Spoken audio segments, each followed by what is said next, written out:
본 방송에서 제공하는 투자 정보는 투자 판단에 대한 조언입니다.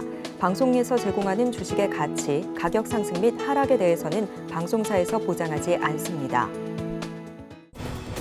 시청자 여러분 안녕하세요. 오늘을 돌아보고 내일을 준비하는 오늘장 내일장 2부 진행의 백선혜입니다.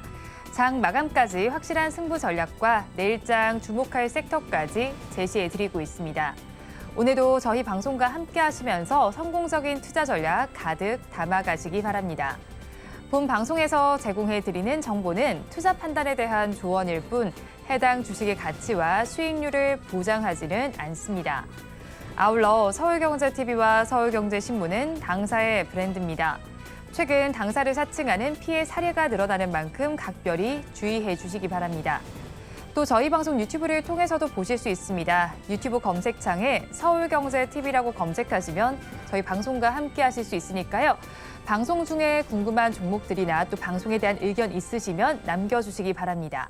그러면 오늘장 내일장 2부 본격적으로 출발합니다.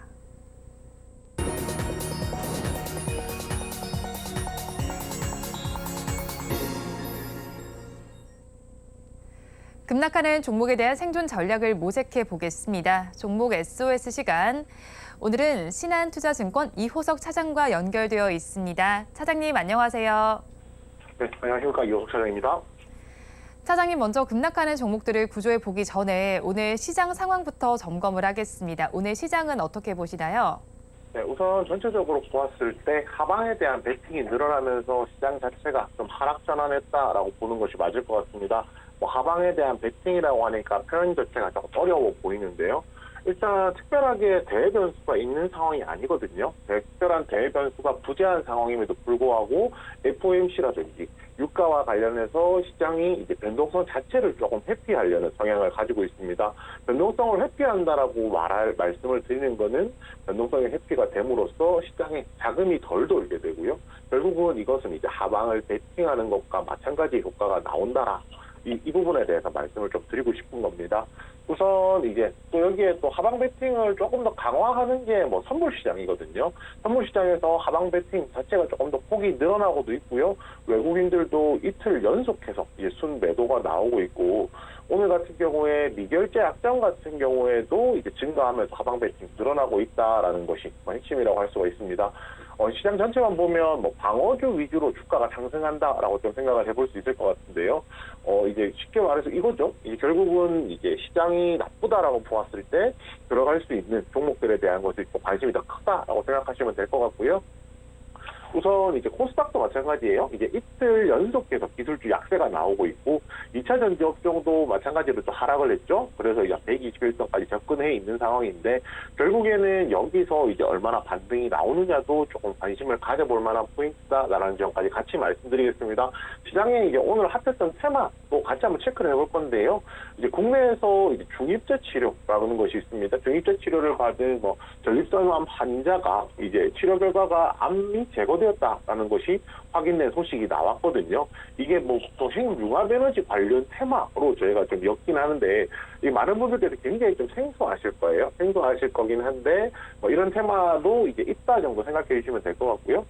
결국에는 이런 내용들이 나오게 되면서 시장에서 모비스가 가장 대표적이었을 건데 모비스와 관련된 같은 종목들이 상승하는 모습 보여주었거든요. 결국 시장에서 이제 이런 테마가 하나 더 형성되었다라는 관점에서 좀 접근해 주시면 좋을 것 같고요. 원전 관련해서도 말씀드릴 부분들이 있습니다. 한수원에서 이제 미국에 있는 웨이팅하우스가 제기했던 소송이 한수원이 승소를 했습니다. 그동안 이제 한수원이 독자적으로 원전 수출하는 것을 이제 막아달라는 것이 이 소송의 골자였고요. 미국 법원에 소송을 제기했는데 받아들여지지 않았거든요. 결국에는 이제 앞으로 한국형 원전이라는 것이 독자적인 기술이고 독자적으로 이제 나갈 수 있다, 수출할 수 있다라는 데 있어서 굉장히 좀 긍정적인 내용이라고 할 수가 있습니다. 결국에 시장에서 이제 원전 관련주들이 정책, 그다음 SMR 이런 쪽으로 이제 모멘텀이 있었다라고 하면 새롭게 한 번 더 모멘텀을 불어넣는 계기가 좀 됐을 거라고 생각하고요. 이 내용은 이제 마지막은 통신 네트워크 장비주에 대한 내용입니다. 이제 최근에 뭐 6G에 대한 이야기가 많이 나오고 있거든요. 2019년 이후로 해서 2019년도에 5G 투자를 했었고요. 한 21년부터 23년까지는 5G 투자가 사실은 안 됐습니다. 쉽게 말해서 저희가 이게 약간 웃긴 이야기지만은 5G를 쓰기는 쓰는데 5G를 쓰는 지역만큼이나 LTE를 쓰는 이게 음영 지역이 되게 많았었거든요. 근데 이제 이것을 투자를 해서 5G 대역을 넓히는 것보다 아예 이제 6G로 바로 넘어가는 것에 대한 내용들이 나오고 있습니다. 6G 관련된 투자가 내년 하반기부터 이제 좀 본격화될 것이다라는 전망이 이제 나오고 있는 상황이거든요. 그런데 이제 내년이면 너무 늦는 거 아니야라고 생각을 하실 수도 있을 것 같아요. 그런데 조금 생각을 해보면 2019년에 5G 투자가 처음 시작됐는데 주가가 올라간 건 2017년 초에 처음으로 올라갔었거든요. 결국에는 이제 새로운 네트워크 통신망 설비에 대한 기대감이 크면 클수록 주가가 조금 더 선행해서 움직인다는 점 생각해보면 내년 말에 있는 이제 이벤트가 지금부터 주가에 영향을 좀 끼칠 수 있다라고 생각을 해볼 수 있고요. 특히 또 이제 이런 통신 네트워크 장비들 같은 경우에 주가 자체가 많이 조정을 받았기 때문에 이런 부분에서 생각해 본다라면 지금 시점에서 조금 바닥권에서 살 수 있다, 저평가된 주식을 살 수 있다라는 관점에서 접근하는 것도 한번 괜찮다라는 점 같이 말씀드리겠습니다. 하방 베팅이 증가하면서 하락 전환된 우리 시장이라고 말씀해 주시면서 특징적인 섹터에 대해서도 짚어주셨습니다. 이렇게 지수가 빠지고 있는데 더욱더 급락하는 종목들이 있습니다. 2시 30분 기준 급락주들 화면을 통해서 살펴보겠습니다. 코다코 먼저 보겠습니다. 어제 공시가 나와 있었는데요. 수원회생법원이 회생 절차를 개시를 결정했습니다. 오늘 시장에서는 14% 넘게 빠지고 있습니다. 440원 선을 지나가고 있습니다. 다음으로 두산 우선주를 살펴보겠습니다. 두산 로보틱스 상장을 앞두고 강세를 보였던 바 있는 종목입니다. 시장에서 지금은 하락률이 12%대로 집계가 되고 있고요. 65,400원 선을 가리키고 있습니다. 다음으로 2차 전지 소재와 관련한 코스모 신소재를 살펴보겠습니다. 하락률 8%대로 나타나고 있고요. 지금의 주가는 162,000원 가리키고 있습니다. 에코바이오를 이어서 보겠습니다. 바이오 황사업과 신재생 에너지 개발을 전문으로 하는 업체입니다. 8% 넘는 내림세를 나타내면서 7,600원 선을 지나가고 있고요. 마지막으로 대동기업 살펴보겠습니다. 농기계 회사입니다. 8% 넘는 하락률을 보여주면서 지금의 주가는 11,720원 선을 가리키고 있습니다. 급락하는 종목들 저와 함께 살펴보셨는데요. 이 종목들을 가지고 계신 분들이거나 또 다른 종목에 대한 궁금증이 있으시다면 유튜브 실시간 채팅에 남겨주시기 바랍니다. 그러면 저희는 첫 종목부터 구조를 해드리겠습니다. 대동기어를 구조해 보겠습니다. 로봇 섹터 전반이 힘을 내지 못하고 있는 상태에 좀 영향을 받고 있는 것으로 보입니다. 그래도 농기계 로봇과 관련한 모멘텀이 있는데요. 자율주행 3단계 수준의 콤바인과 트랙터를 출시할 예정인 것으로 알고 있습니다. 그렇다면 이 기업 저희가 어떻게 봐야 할까요? 네. 우선 이제 대동기어 같은 경우에 방금 앵커님께서 말씀해 주셨듯이 이제 최근에 있었던 그거죠. 이제 농기계 로봇과 관련해서 시장에서 모멘텀 많이 받았던 종목이라고 할 수가 있습니다. 최근에 이제 단기적으로 굉장히 많이 상승을 했었거든요. 그 상승한 배경에는 이제 두산 로보틱스 상장이라는 이슈도 있었었고요. 삼성전자가 이 휴머노이드라든지 관련된 로봇을 만든다라는 내용들이 나오면서 시장에서 이와 관련해서 좀 많이 부각받는 모멘텀들이 있었습니다. 그런데 오늘 같은 경우에 두산 로보틱스 관련주로 대표적이라고 할 수 있는 두산 우선주, 그냥 두산 지주 회사 그런 이제 주식들도 좀 조정을 좀 받는 모습을 보여주고 있거든요. 아무래도 로봇 관련주들이 전반적으로 조금 조정을 받는다는 것은 어느 정도는 조금 불가피해 보인다라는 생각을 해봐야 될 것 같습니다. 이에서는 지금 대동 같은 경우에 자율주행 트랙터에 대해서 굉장히 좀 유명한 상황이고요. 그 대동기어는 이제 그 대동에 이제 농기계 생산에 필요한 소재나 부품 같은 것도 공급을 하고 있고, 지난 1월에는 이제 한국로봇융합연구원이랑 이제 로봇센터를 함께 설립을 해서 이제 로봇 기술이나 상품 개발도 했던 이력들도 가지고 있거든요. 사실 로봇 관련주가 시세가 분출을 할 때 대동기어가 상당히 이제 퍼포먼스가 좋았는데 이 종목이 진짜 가는 게 맞는 거야라는 것에 대한 의구심이 있으신 분들도 있으셨을 거예요. 그런데 어느 정도는 명확한 내용들이 있다 정도 조금 생각을 해주시면 좋을 것 같습니다.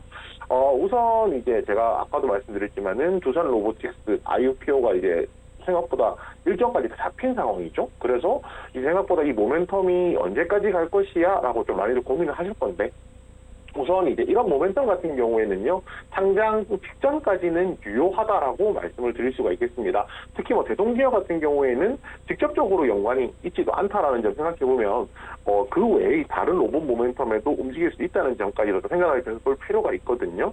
결국은 이제 로봇 업종 상승에 대한 기대감이 여전히 유효하다라고 정리드리겠습니다. 로봇 업종 전반에 대한 상승 모멘텀 아직 유효하다라고 정리를 해주셨는데요. 그렇다면 대동기업 가지고 계신 분들께서는 어떤 대응 전략을 가져가야 할까요? 네, 버티자 의견 드리겠습니다. 지금 현재 가격이 11,710원 정도 현재 나오고 있는 상황이고요. 신규로 진입을 한다라고 하면 조금 아래쪽의 가격에서 매수 추천을 드릴 겁니다. 그 가격은 9,460원인데요. 조금 가격이 끝자리가 조금 복잡하긴 하지만 이 가격을 정한 이유는요. 차트상으로 보시게 되면은 주가가 레벨업 한 단계를 하고 나서 조정을 거쳤던 가격이 9,460원이기 때문입니다. 선을 그어보면은 표시가 날 거예요. 우선 9,460원까지 조정이 나온다라고 하면 이 구간이 명확하게 지지선으로 작용을 할 것이기 때문에 지지선에서 반등 나오는 그림 한번 기대를 해볼 수가 있어서 신규 진입 매수가를 이제 이 가격에 드리게 됐고요. 손절가는 8,200원입니다. 8,200원이라는 가격은 21선 도달하는 가격이거든요. 지금 가격에서 또 아래쪽으로 내려온다라고 하면 21선의 지지를 받을 가능성이 높은데요. 21선에서 지지를 못 받고 흘러내린다라고 하면 추세가 끝났다라고 얘기할 수 있는 건 아니지만 다시 한 번 더 반등할 때까지 시간이 많이 걸리기 때문에 8,200원으로 잡아놨습니다. 마지막으로 신규 진입 목표가 같은 경우에는 12,000원입니다. 이 12,000원이라는 가격은 이 종목에 대해서 현재 매물이 어디가 가장 많은가라고 하면 12,000원대 부근이거든요. 결국에는 이 종목에 대해서 상승을 했을 때, 시세가 나왔을 때 12,000원 구간에서는 이제 매도 매물이 나오면서 차익 실현 매물들이 조금 나올 것이기 때문에 그 구간에서 이제 매도하시는 것 보내드리겠습니다. 대동기업에 대해서 버티자 전략을 주셨습니다. 가격 전략을 이어서 살펴보면요. 신규 진입하신다면 지지선에 해당하는 9,460원에 해보시고요. 이때 손절 라인은 21선 도달을 하는 8,200원 잡아주셨습니다. 그리고 목표 주가는 매물이 가장 많은 구간인 12,000원 제시해 주셨습니다. 그러면 저희 다음 종목도 구조를 해보겠습니다. 코스모 신소재를 구조해 보겠습니다. 뉴욕 시장에서 전기차 업체들이 급락세를 좀 보이기도 했습니다. 이 영향을 받은 것으로 보이기도 하는데 그렇다면 앞으로 상승할 모멘텀에는 좀 어떤 것들이 있을까요? 네, 우선 이제 코스모 신소재 같은 경우에는 기본적으로는 뭐 기능성 필름을 만드는 회사로서 시장에서 관심을 많이 받았었는데 최근에는 이제 2차 전지 양극재를 만들면서 그 부분에 따라서 이제 시장에서 더 가치를 인정받고 있는 기업 중에 하나다라고 말씀을 드릴 수가 있겠습니다. 결국은 이제 2차 전지 관련주로 분류가 되었다라고 좀 생각을 할 수가 있거든요. 그리고 2차 전지 관련주 같은 경우에 이제 뭐 이렇게 생각을 할 수가 있겠죠. 2차 전지 관련주라고 생각을 한다라고 하면 결국에는 테슬라의 영향을 안 받을 수가 없겠죠. 전에 미국장에서 테슬라라든지 미국 전기차 업체들이 전반적으로 좀 약세가 나왔습니다. 결국에 이제 이런 뭐 저희가 펀더멘털, 센티멘털 이런 걸 이야기를 할 때 센티멘트의 자극을 받는 내용이 될 수가 있고요. 그 부분은 이 종목뿐만 아니라 2차 전지 관련주 전반적으로도 다 영향을 끼친 내용이다라고 말씀을 드리면 될 것 같습니다. 우선 이제 지금부터 본격적으로 전기차량 이제 양극재 출하가 본격화되는 시점이거든요. 사업이 본격적으로 이제 성장하는 시점이다라는 것이 가장 중요한 포인트라고 생각하고요. 이 부분을 조금 더 생각한다라고 하면 코스모 신소재 같은 경우에 주가가 뭐 고가 대비했을 때 2차 전지 업종이 꺾이면서부터 조정이 나와서 조정폭이 굉장히 좀 큰 편이었었기 때문에 그 조정에 대해서 조금 긍정적으로 받아들이자, 기회로 받아들이자 이렇게 말씀드릴 수 있겠습니다. 네, 코스모 신소재는 2차 전지주로도 좀 분류해 볼 수 있겠습니다. 그렇다면 가지고 계신 분들께서 어떤 대응 전략을 가져가면 좋을까요? 네, 우선 이제 버티자 의견 드릴 거고요. 지금 현재 가격은 16만 2,400원 정도 하고 있습니다. 이 종목에 대해서 만약에 신규로 이제 매수 진입을 한다라고 하면은 13만 9천원 드릴 겁니다. 13만 9천원은 이제 지난 9월 13일에 있었던 저점 가격보다 조금 더 아래쪽 가격이거든요. 이 가격 정도면 매수를 해도 좋겠다라고 말씀드린 이유는 이 가격이 최저점이기 때문에 이 구간에서 지지가 나올 것으로 기대를 하기 때문입니다. 이 종목에 대해서 차트상 그렇게 좋진 않습니다. 좋지 않다라고 말씀드린 이유는 지금 보시면 위쪽으로 121선이 있거든요. 이 121선이 있기 때문에 결국은 이제 121선 위쪽을 뚫어내야지 본격적으로 시세가 날 수 있잖아요. 121선의 저항이라는 것이 만만치가 않기 때문에 오히려 좀 상승폭이 조금 제한되어 있는 것은 맞다라는 점까지도 같이 말씀을 드리겠습니다. 신규 진입 손절가 같은 경우에는요, 11만 3천원 드릴 건데 11만 3천원은 그 주봉 기준으로 말씀을 드릴 겁니다. 주봉 기준으로 11만 3천원은 60주 선에 해당을 하거든요. 다소 매수가 대비했을 때 다소 좀 아래쪽이라고 할 수는 있지만 아래쪽으로 흘러내렸다라고 했을 때 지지를 받을 수 있는 구간이 이 구간이라서 신규 진입 손절가로 제가 말씀을 드리게 됐고요. 마지막으로 신규 진입 목표가 같은 경우에는 17만 7천원입니다. 이 17만 7천원이라는 가격은 바로 일봉상으로 이제 121선 도달하는 가격이거든요. 제가 앞에서도 말씀드렸지만은 121선이라는 것은 사실상 한 6개월 정도죠. 6개월 동안 있었던 가격의 평균이기 때문에 이 가격까지 도달한다라고 하면은 사실상 이 위로 더 올라가기가 힘들어서 오히려 이 구간에서 이제 매도를 한번 하는 것이 더 낫다라고 판단하고 있습니다. 코스모 신소재에 대해서도 버티자 전략을 주셨습니다. 가격 전략 이어서 보니까요. 신규로 진입하신다면 13만 9천 원에 해보시고요. 이때 손절 라인은 60주선에 해당하는 11만 3천 원 잡아주셨습니다. 그리고 목표 주가는 121선에 해당하는 17만 7천 원 제시를 해주셨습니다. 그러면 저희 마지막 종목도 구조를 해보겠습니다. 에코바이오를 구조해 보겠습니다. 가축 분뇨와 음식물 쓰레기를 바이오가스로 전환하는 기술 개발에 성공했다는 소식 속에 급등세를 보이기도 했습니다. 그렇다면 지금은 차익 실현 매물이 나온다고 좀 봐야 할까요? 네, 우선 일단은 단기 이슈가 있었고요. 그 단기 이슈 때문에 주가 상승을 했기 때문에 조정 구간에 진입했다라고 보는 것이 맞을 것 같습니다. 이렇게 생각을 하면 될 것 같아요. 그 관련했던 내용이 추세적으로 이 종목의 이제 모멘텀을 센티멘터를 두 배, 세 배가 아니고 2일, 3일 계속해서 이제 이끌어갈 수 있는 내용이면 충분히 좋겠지만 그 부분에 있어서 약한 부분이 있었다라는 점도 생각을 해봐야 될 것 같습니다. 나중에 이 종목을 차트를 보면서 제가 이제 특징적인 부분도 말씀을 드리겠지만 아무래도 이 종목은 단기 상승 이후에는 조금 빠르게 조정이 나오는 경향성을 가지고 있었거든요. 그리고 그런 조정이 지금 현재 나온 상황이다 정도로 생각을 해주시면 될 것 같아요. 이 회사 앵커님께서 정리를 해주셨기 때문에 간략하게 조금 말씀을 드리자면 이제 메리가스라든지 바이오가스 같은 것들을 이제 만들고 있고 그것을 통해서 이제 재생에너지 사업을 하고 있거든요. 결국 이제 이 회사가 해당되는 섹터가 ESG라는 것을 말씀을 드리고 싶은 겁니다. 결국은 ESG가 강조가 되고 재생에너지에 대한 균형성이 강조가 되면 될수록 에코바이오 같은 경우에는 앞으로 조금 더 이제 더 발전할 수 있는 방향성이 더 낮다라는 부분을 조금 코멘트를 드리게 될 거고요. 앞에서 앵커님께서 말씀드렸던 그 한국에너지기술연구원 이과 이제 바이오가스 전환 기술 개발했던 이제 모멘텀을 현재 가지고 있는 상황이거든요. 이 모멘텀이 주가를 끌어올리고 지금은 이 주가를 끌어올린 이후에 추가적인 모멘텀이 나오지 않으면서 조정이 나오고 있지만 이 모멘텀 이후에 어떤 모멘텀이 나오는지에 따라서 추가적으로 주가가 상승할 수도 있기 때문에 그 여지에 대해서도 조금 더 기대해볼 필요 있다. 조금 더 기다려볼 필요가 있다는 점까지도 같이 말씀드리겠습니다. 네, 에코바이오에 대해서 긍정적인 코멘트를 해주셨는데요. 그렇다면 가지고 계신 분들 버티자 전략 가져가면 될까요? 네, 버티자 전략 말씀을 드리겠고요. 지금 현재 가격은 7,600원 정도 현재 나오고 있습니다. 지금 차트상으로 보시면은 이 종목 같은 경우에 상승했던 날에 이제 윗꼬리를 굉장히 좀 많이 다는 경향을 가지고 있거든요. 이 종목에 대한 종목의 경향성이라고 좀 생각하시면 될 것 같습니다. 보통 이런 경우를 좀 시세의 연속성이 없다라고 저는 보통 표현을 하는데요. 윗꼬리를 달고 시세가 단이 하루죠. 예, 하루 반짝했다가 큰 폭으로 조정이 나오고 반짝했다가 큰 폭으로 조정이 나오는 경향이 있어서 이런 종목들 같은 경우에는 상대적으로 매매를 하는 데 있어서는 조금 짧은 텀을 두고 이제 매매를 하는 것이 낫다라는 점을 먼저 같이 말씀을 드리겠습니다. 이 종목에 대해서 만약에 신규로 진입을 하신다라고 하면요. 신규 진입 매수가 같은 경우는 6,800원 드리겠습니다. 이 6,800원이라는 가격은요. 주가가 한 단계 레벨업 하는 가격이고 현재 매물이 이제 매물대 기준으로 매물이 가장 많은 가격입니다. 이 가격에 가장 많은 사람들이 들고 있고 이 가격을 기점으로 주가가 레벨업을 했기 때문에 만약에 조정을 받는다라고 하더라도 이 가격 부근까지 다시 내려올 가능성이 높다라고 조금 판단을 하고 있거든요.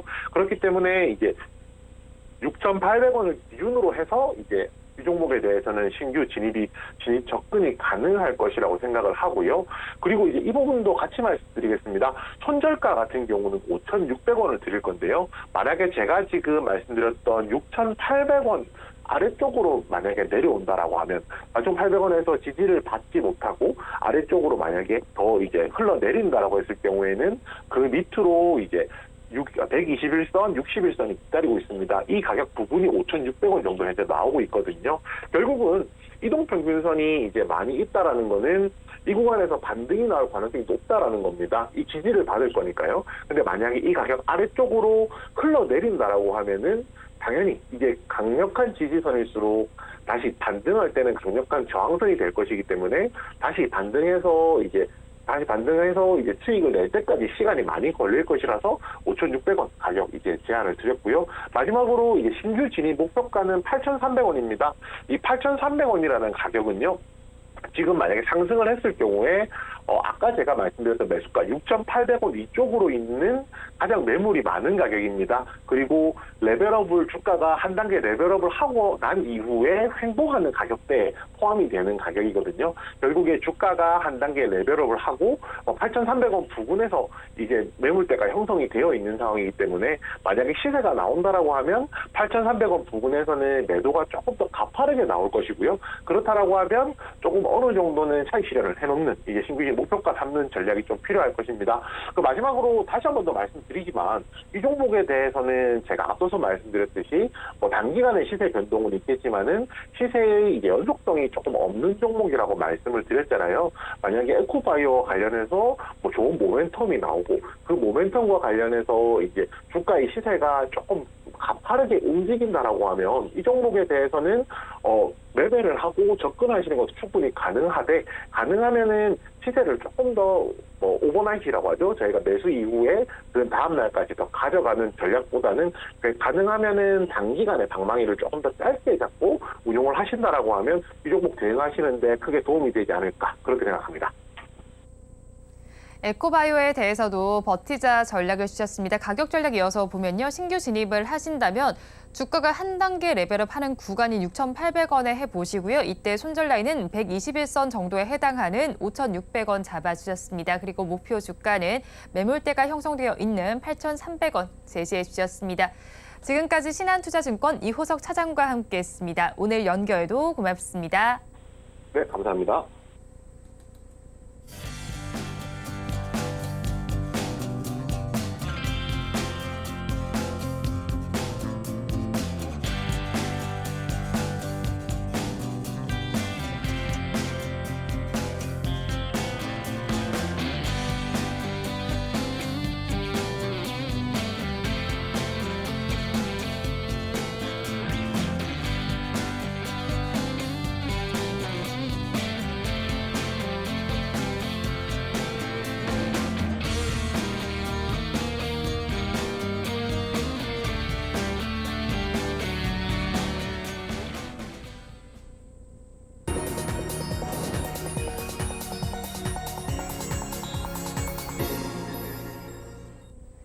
앞서서 급락주에 대한 대응 전략을 살펴봤다면 이번에는 오늘의 매매 일지에 성공적인 마침표를 찍어드릴 찬스 종가 베팅 시간입니다. 오늘은 이스토리의 유창희 본부장과 함께합니다. 어서 오세요. 안녕하십니까. 먼저 본부장님과 이 시간에 짚어드렸던 종목 리뷰를 부탁드리도록 하겠습니다. 지난 12일에 공략을 해주신 종목입니다. GI 이노베이션은 지금 7%대 수익률이 나오고 있는데 이 종목 계속해서 가져가도 괜찮을까요? 뭐 저는 좀 더 가져갈 수 있다 생각을 좀 하고 있어요. 일단은 그 GI 이노베이션이 지난주에 조금 주가가 좀 반응을 좀 하려다가 시장이 좀 흔들리면서 좀 옆으로 행보를 하고 있거든요. 그러니까 지난주 제가 화요일에 이제 급등했다가 네. 급락 전환됐을 때 너무 걱정할 필요 없을 것 같다. 오히려 지금이 좀 매수 기회가 될 수 있다고 말씀드렸었고, 이제 그 다음 날하고 이틀 동안, 3일 동안 연속해서 오르긴 했습니다. 지난주 금요일까지 해서. 물론 지난주 종가상으로는 금요일에 좀 하락을 했습니다만은, 하지만 뭐 여기 그게 크게 뭐 음봉을 만들면서 하락한다기보다는 좀 제약바이오주들이 좀 쉬어가면서 같이 좀 조정이 나온 것이고, 그러면서 다시 28,000원대에서 행복을 하면서 에너지를 모아가고 있는 것이기 때문에, 저는 만약에 이번 주 중에 뭐 다음 주 해서 뭐 29,000원 돌파가 이루어진다면 충분히 3만 원 이상으로도 기대해 볼 수 있지 않을까 판단하고 있습니다. 네, 일단 GI 이노베이션의 경우에는 제약 바이오 전반이 좀 행보 구간을 보이면서 뭐 주가도 아직까지는 조금 더 살펴볼 만하다라고 짚어주셨는데요. 그렇다면 제약 바이오 섹터 전반이 조금 반등하려면 어떤 요건이 필요할까요? 일단은 뭐 여러 가지 학회가 좀 필요하겠죠. 특히 GI 이노베이션은 이제 10월 달에 학회가 좀 있기 때문에 그런 부분들을 좀 기대감을 가져갈 수가 있겠고요. 그리고 이제 결국은 이제 제약바이오 다른 좀 이제 경쟁 업체들이 됐든 혹은 다른 기업이 좀 선도하면서 신약 개발이라든지 혹은 뭐 후보 물질 뭐 이렇게 판매라든지 계약이라든지 이런 부분들이 좀 이루어져야 된다 생각을 좀 하고 있어요. 최근에 보면 한올바이오파마가 좋은 주가 흐름을 좀 이어갔었고, 좀 굵직굵직한 기업들이 계속 좀 그 안에서 꾸준한 순환매가 좀 발생하고 있는 부분들이 좀 있기 때문에 저는 제약바이오주는 아직은 끝나지 않았다라고 좀 보고 있습니다. 네, 제약 바이오주 아직 끝나지 않았고 학회 모멘텀을 살펴보시면 좋겠다라는 의견을 주셨습니다. 그러면 다음 종목 리뷰도 부탁을 드릴게요. 지난달 29일에 공략을 해주신 종목입니다. 현대백화점 지금 1%대 수익률 나오고 있는데 어떻게 해야 할까요? 현대백화점은 이제 오히려 지금부터 더 매수를 해볼 수 있다 생각을 좀 하고 있어요. 왜냐면 그때도 말씀드린 게 당장 간다라기보다는 중국 그 관광객 어떤 기대감들 또 이런 부분들이 이제 면세점 매출로 좀 늘어날 수 있다라고 말씀드렸었죠. 다음 주부터 우리나라가 이제 추석에 들어가고요. 중국도 황금절 연휴가 들어갑니다. 네. 특히 중국은 다다음 주까지. 그러니까 저희는 다다음 주 화요일까지 연휴지만 중국 같은 경우는 계속해서 그 주말까지 그 주 주말까지 연휴기 때문에 지금 뭐 뉴스 같은 거 보면은 뭐 명동에 이번 연휴 동안 200만 명의 중국인이 올 수 있다 뭐 이런 네. 뉴스도 있고요. 뭐 제주도 같은 경우는 계속해서 제주도는 무비자거든요. 그러니까 제주도를 제외한 국내에 들어오려면 비자가 필요하지만 제주도는 무비자이기 때문에 오히려 제주도에 더 많이 가는 부분들도 있을 수 있다 생각을 좀 하고 있습니다. 그래서 그런 부분들을 본다라면 충분히 그 다음 주부터 혹은 이제 그 연휴 기간 동안 이제 계속 뉴스에 나올 거 아니겠습니까? 관광객이 얼마가 유입됐느니 또 지금 얼마나 뭐 이렇게 쇼핑을 하고 있고 무엇을 즐기고 있는지에 대해서 계속 실시간 뉴스가 나올 수 있기 때문에 그런 부분들은 투자 심리를 상당히 개선시킬 수 있는 요소가 아닐까 판단하고 있습니다. 네, 그렇다면 6월 방안도 증가하고 있는 상황인데 수혜도 지속될까요? 그렇죠. 뭐 일단 그때도 말씀드린 것처럼 현대백화점의 이미지가 상당히 젊어지고 있다는 부분들. 그러니까 네. 신세계하고 그 롯데하고 비교해 본다면 현대백화점이 상당히 젊어지는 느낌의 이미지라는 게 있고 또 더 현대라든지 이런 부분들을 간다라면 그 안에서 또 즐길 거리가 많이 있다는 부분들. 뭐 이런 것들 좀 감안해 본다면 충분히 매출 증가는 꾸준하게 나올 수 있다. 꼭 6커가 아니라고 하더라도 현대백화점의 매출 성장세는 계속 이어지고 있었거든요. 뭐 아울렛이란 이런 프리미엄 아울렛 네. 이런 부분들 감안한다면 그래서 거기에 이제 중국 관광객 면세점 이슈가 붙는다면 충분히 주가는 긍정적인 역할을 해줄 수 있다 판단하고 있습니다. 네, 이미 브랜드 이미지도 좋고요. 거기에 6커 모멘텀까지 분다면 더욱더 플러스가 될 것이다라고 짚어주셨습니다. 그렇다면 오늘도 장 마감까지는 12분 정도가 남아 있습니다. 종가 베팅할 종목 키워드 힌트부터 공개해 드리겠습니다. 불황 돌파라고 키워드 힌트를 주셨습니다, 본부장님. 불황을 네. 돌파한 쪽일까요? 불황을 돌파하고 있나요?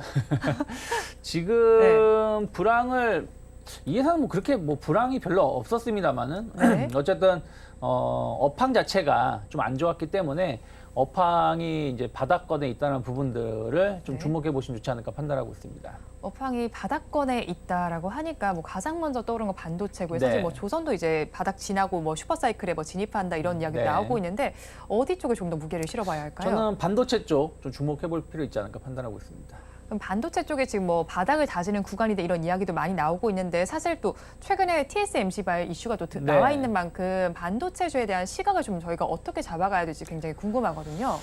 말씀하신 것처럼 TSMC가 지난주 금요일에 네. 뭐 장비 주문을 조금 밀어달라 해서 조금 관련된 기업들이 좀 하락을 했는데 이거는 이미 예고가 됐었던 부분들이에요. 왜냐하면 TSMC가 지난번 2분기 실적을 발표했을 때 우리는 실적이 그렇게 많이 늘어나고 있지 않다라고 발언을 했었거든요. 네. 그 이후로 TSMC는 오히려 주가가 계속 2분기 실적 발표하면서 7월 달부터 쭉 하락세를 보여주고 있습니다.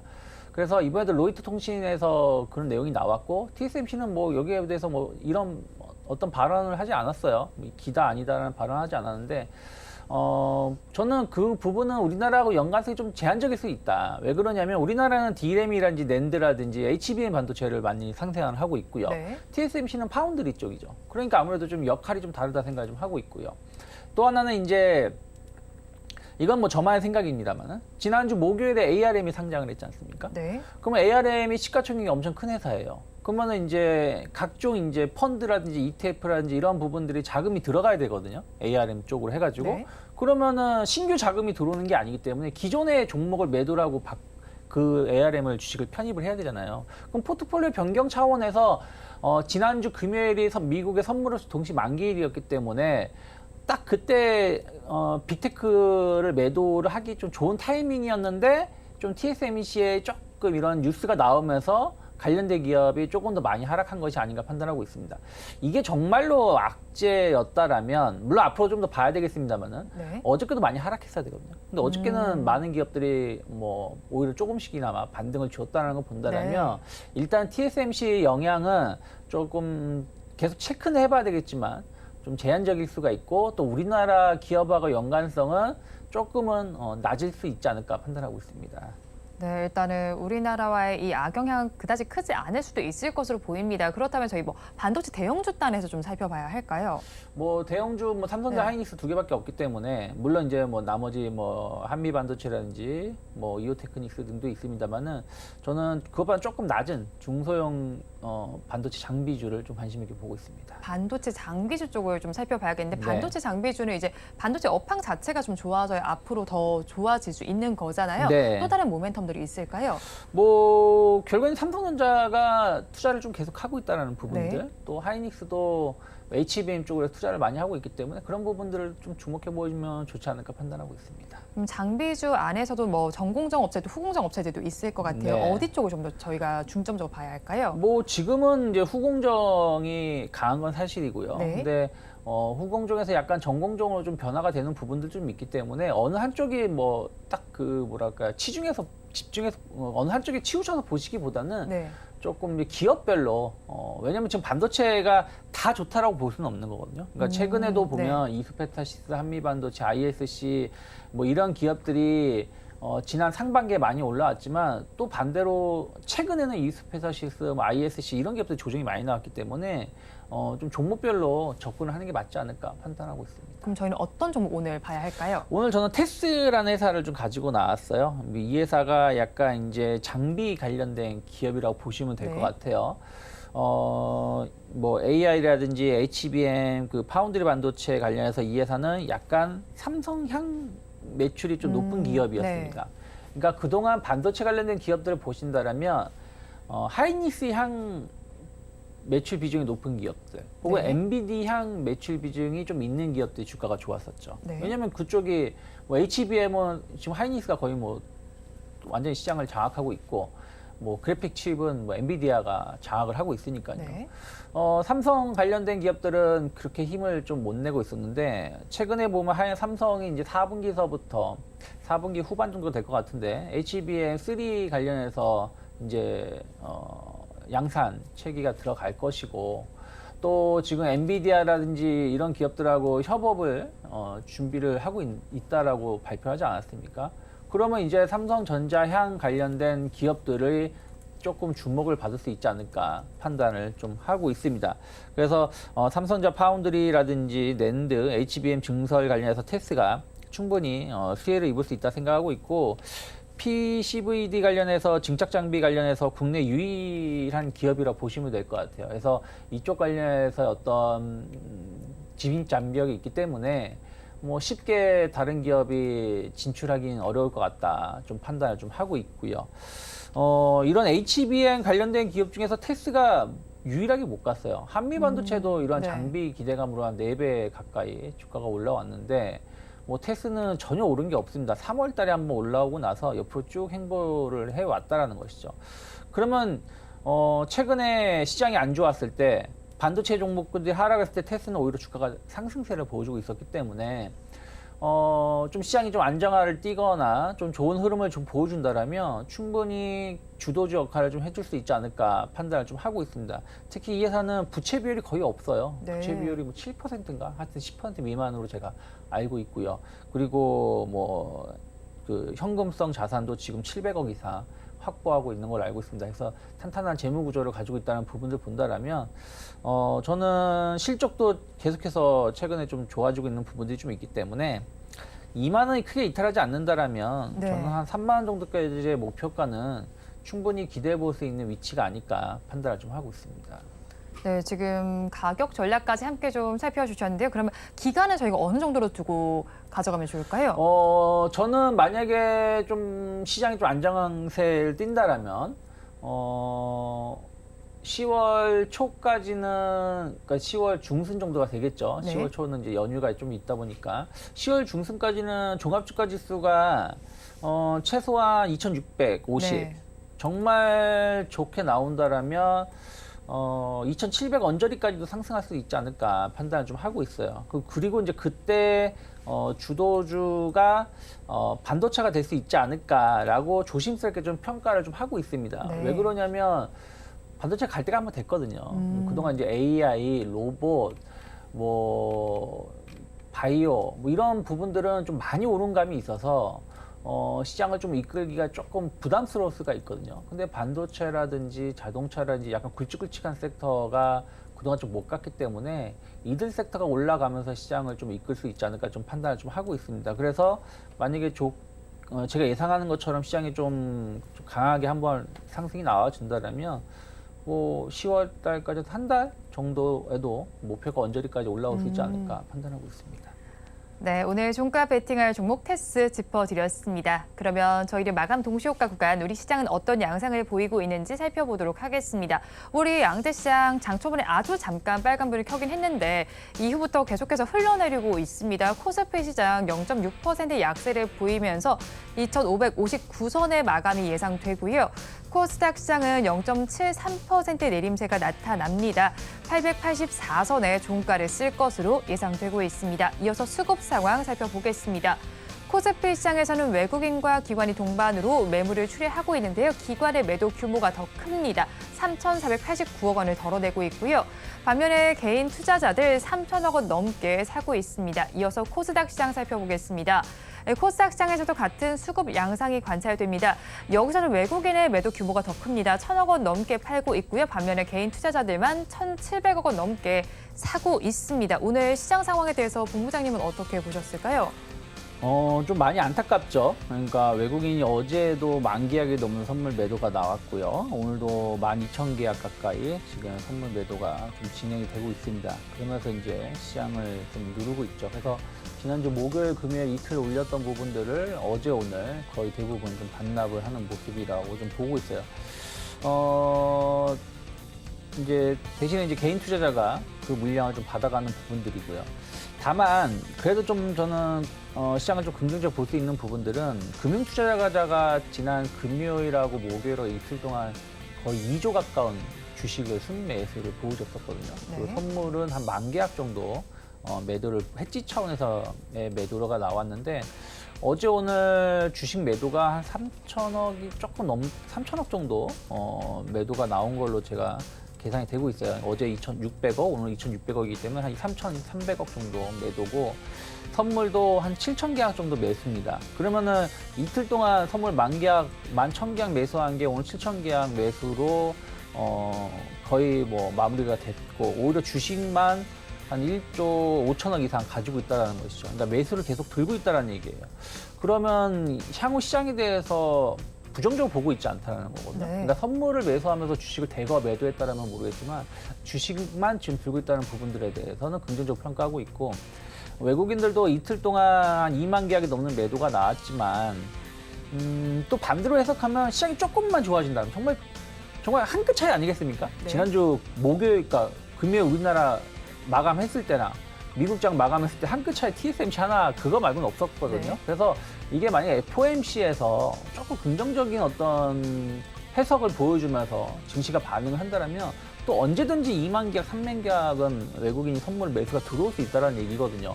그것을 지난주 그리고 어제 오늘 보여준 것이기 때문에 뭐 외국인들이 조금만 마음만 먹으면 시장은 다시 한번 충분히 올라갈 수 있다. 그래서 오늘 매도 나온 거에 대해서 너무 어제 오늘 매도가 나온 거에 대해서 너무 이렇게 지레 겁먹을 필요까지는 아직은 없지 않을까 판단하고 있습니다. 네, 어제 오늘의 매도에 대해서 지레 겁먹을 필요는 없겠다라고 말씀을 전해주셨습니다. 마감 동시호가 구간 함께하셨습니다.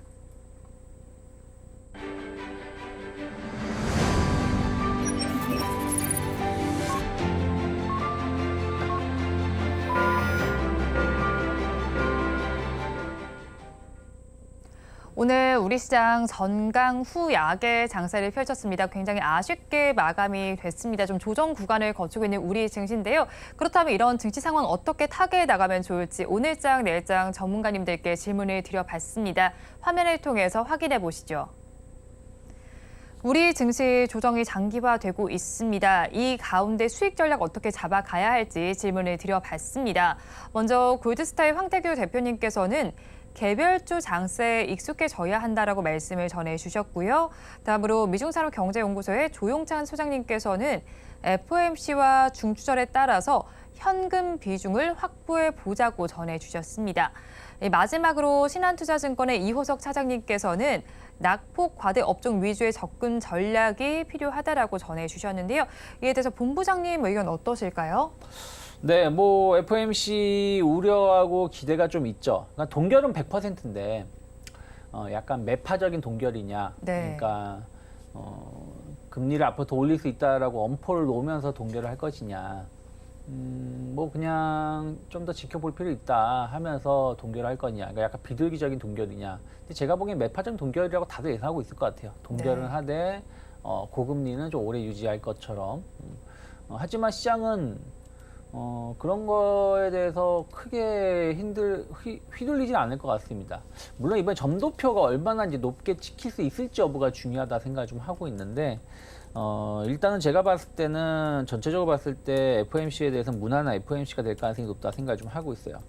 그래서 아까 말씀드린 것처럼 외국인들 수급이 지난주 금요일에, 그러니까 목금 선물만 엄청나게 매수가 들어왔었던 것이 이틀 동안 좀 매도가 나왔다는 것이 이건 어떻게 보면 중립적인 시각이거든요. 이제 관망세를 보여주겠다는 것이기 때문에 여기서 언제든지 마음만 먹으면 강하게 매수로 유입될 수 있다라고 좀 생각을 하면서 시장을 외국인들 수급을 좀 보면서 접근해 보면 좋지 않을까 생각을 좀 하고 있고요. 다만 저는 내일 이제 오늘 좀 매도가 좀 많이 나왔으니까요. 내일도 만약에 매도가 많이 나오는지 아니면 내일 이제 소폭이나마 좀 매수가 좀 들어오는지 여부를 좀 확인하면서 만약에 내일 좀 매수가 좀 유입된다라면 저는 시장이 좀 밀린다고 하더라도 내일 오후장부터 주식을 사도 된다 생각하고 있고요. 그게 아니라 그러면 차라리 좀 확인하고 목요일 시가에 주식 편입 비중 좀 높이는 전략 충분히 이어갈 수 있지 않을까 판단을 좀 하고 있습니다. 다만 이제 우리가 좀 체크해야 될 부분들은 네. 미 국채 금리가 좀 강하게 올라가면서 외국인들이 선물 매도가 나온 거기 때문에 네. FOMC 이후에도 만약에 미 국채 금리가 좀 진정 국면을 보여주지 못한다라면 조금은 시장 전략을 좀 따로 잡아야 될 수도 있기 때문에 FOMC하고 미국 국채금리 동향을 같이 좀 체크해 보시면 좋지 않을까 생각을 좀 하고 있고요. 일단은 저는 뭐 지금은 한 번 정도는 주식을 좀 사볼 수 있는 위치다라고 생각을 좀 하고 있다라는 거. 그러면 일단은 반도체 관련된 종목군들이 오늘 또 많이 하락하긴 했습니다만 또 어떤 종목군들은 신고가를 그리는 종목군들도 있었습니다. 네. 뭐 아까 뭐 테스도 그랬습니다만은 뭐 신텍이라든지 이런 기업들 보면은 오늘 신텍도 오늘 4% 상승을 했거든요. 그래서 반도체 관련된 종목군들 상당히 좋은 자리에 있는 기업들이 좀 많이 있다 생각을 좀 하고 있고요. 그 전 자동차 관련된 종목군들도 상당히 좀 관심 있게 봐야 된다 생각을 좀 하고 있어요. 시장이 흔들릴 때 자동차는 전혀 조정 나온 게 없었습니다. 물론 7월 달 중순부터 8월 초까지 좀 조정이 나오긴 했었습니다만 그 이후에 조정이 안 나왔다는 것이죠. 어떻게 보면 에너지를 좀 모아가고 있는 것이고 3분기 실적 전 충분히 좋게 나올 거라 보고 있고 이번에 이제 노사 임금 협상도 잘 마무리됐다는 거 본다라면 자동차 같은 기업들 좀 주목해 볼 수 있지 않을까 판단하고 있고요. 그리고 이제 단기 이슈가 될지 뭐 좀 중기적인 이슈가 될지 모르겠습니다만은 중국 소비주들 꾸준하게 체크해 보실 수 있지 않을까 생각하고 있습니다. 네, 그렇다면 시장 약세 장기화되고 있는데 사실 뭐 자동차주의 경우는 또 실적을 기반으로 하고 있는 종목들이잖아요. 그렇다면 저가 매수의 관점이 유효할까요? 전 그렇게 네. 보고 있어요. 충분히 현대차 뭐 지금 19만 원인데요. 네. 저는 직전 고점 21만 원, 뭐 20만 원 이상으로 올라갈 수 있다라고 보고 있고요. 기아 같은 경우도 마찬가지입니다. 지금 79,400원, 8만 원인데 충분히 뭐 9만 원대까지 올라갈 수 있다라고 보고 있어요. 또 전기차 부품주들은 아직은 좀 더 지켜봐야 됩니다만은 전통 내연 기관차 부품주들 예를 들어서 한국타이어 테크놀로지 같은 경우도 최근에 흐름 보시면 4만 원대에서 한마디로 고점대에서 돌파를 계속 시도하고 있거든요. 한 달 반 정도 행보하면서 뭐 이런 기업이라든지 아니면 뭐 SL 같은 경우 SL은 전기차와 상관이 없죠. 내연기관차, 전기차 모두 부품이 들어가고 지금은 이제는 이 LED 헤드램프 이런 부분들 시장이 계속 커지고 있기 때문에 그런 측면에서 보신다라면 상당히 지금 저평가 영역에 있지 않나 판단하고 있습니다. 네, 지금 상당히 저평가 영역에 있는 만큼 지금은 조금 한번 관심을 가져보실 구간이다라고 좀 정리를 해주셨고요. 그렇다면 오늘도 좀 특징적인 섹터들이 그래도 있었던 것 네. 같아요. 뭐 원전 관련 경우에는 한수원이 미국 웨스팅하우스 소송 승소 소식이 나오면서 좀 전반적 강세를 보였는데 이 시세의 연속성을 이어갈 수가 있을까요? 뭐 솔직히 원전은 잘 모르겠습니다. 그동안 시세 연속성을 이어간 게 아니었기 때문에 물론 이번에 이제 미국 그 워싱턴 DC인가요? 거기서 네. 이제 각하를 했죠. 각하를 한 게 기업이 이거를 소송할 권리가 없다. 정부가 이 소송을 하면 모르겠지만 기업이 소송할 권한이 없기 때문에 각하를 한 겁니다. 그래서 딱 그 특허를 침해하지 않았다는 걸 판결한 게 아니에요. 그럼 이제 미국 정부가 소송을 걸 것인가? 그럴 가능성은 낮다라고 보고 있습니다. 왜 그러냐면 웨스턴 같은 경우는 지금 회사는 미국에 있는데 사실 약간 캐나다 기업이나 마찬가지거든요. 네. 그렇기 때문에 미국이 캐나다 기업을 상대로 스스로 총대를 맨다?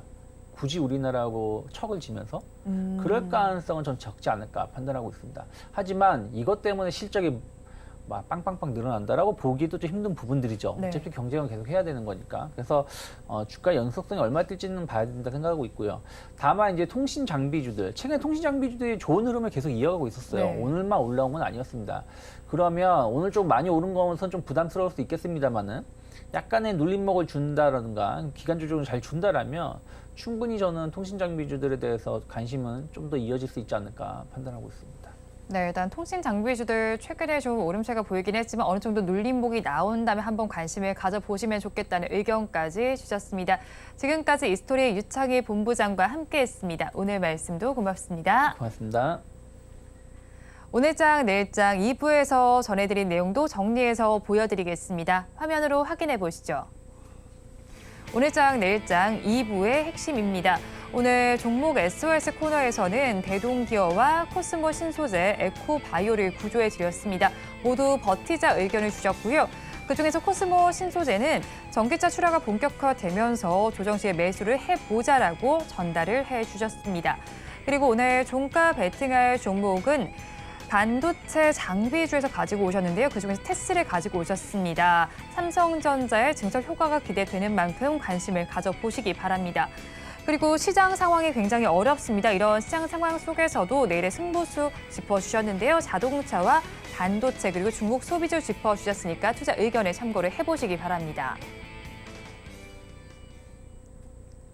본 방송에서 제공해드리는 정보는 투자 판단에 대한 조언일 뿐 해당 주식의 가치와 수익률을 보장하지는 않습니다. 아울러 서울경제TV와 서울경제신문은 당사의 브랜드입니다. 최근 당사를 사칭하는 피해 사례가 늘어나는 만큼 각별히 주의해 주시기 바랍니다. 오늘장 내일장 2부에서 준비한 순서는 여기까지입니다. 저희는 내일 이 시간도 여러분과 함께하겠습니다. 시청해 주신 여러분 고맙습니다.